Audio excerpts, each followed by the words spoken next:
ஓம் முருகா, என் அன்பு பிள்ளையே, உனக்கு இவ்வளவு கண் திருஷ்டி உள்ளது என்பதை நீ பார்க்காமல் இருக்கின்றாய். நீ பிறக்கும் போதே என்னிடம் வர வேண்டும் என்று வரம் வாங்கி வந்து தான் பிறந்தாய். ஆனால் நீ எப்பொழுது உன்னிடம் என்னை முழுமையாக ஒப்படைக்க வேண்டும் என்று உனக்கு தெரியாது. ஆனால் உன் கர்ம வினை நன்றாகவே தெரியும்.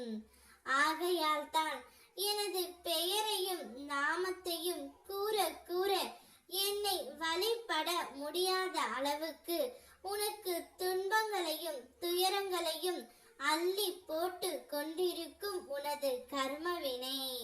அது தெரியாமல் புலம்பிக் கொண்டு இருக்கின்றாய். எத்தனை துயரங்கள் வந்தாலும் உன் வாழ்க்கையில் எந்த நன்மையுமே நடக்காமல் இருந்தாலும் இதுவரை தாங்கி கடந்து வந்து விட்டாய். நானே உன்னை கடக்க செய்தும் விட்டேன். போதும், உன் துன்பத்திற்கு முடிவு கட்ட அந்த கர்மவினை இடமே விடைபெறு என்று கூறி நானே உன்னை ஆட்கொள்ள வந்து கொண்டு இருக்கின்றேன். இப்பொழுது நீ செய்யும் வேளையில் உன்னுடைய வீட்டில் உனக்கு அதிகமாகவே கண் திருஷ்டி இருக்கின்றது தங்கமே. உனக்கு சிறிது பதவி உயர்வு ஏற்பட்டாலும், உனது வீட்டில் விசேஷங்கள் நடந்தாலும் அக்கம் பக்கத்தில் உள்ளவர்கள் அனைவருமே கண் திருஷ்டி வைத்து விடுகின்றார்கள். அதனை போக்க தினமும் வெண்கடுகை எடுத்து நீ சுற்றி போட வேண்டும்.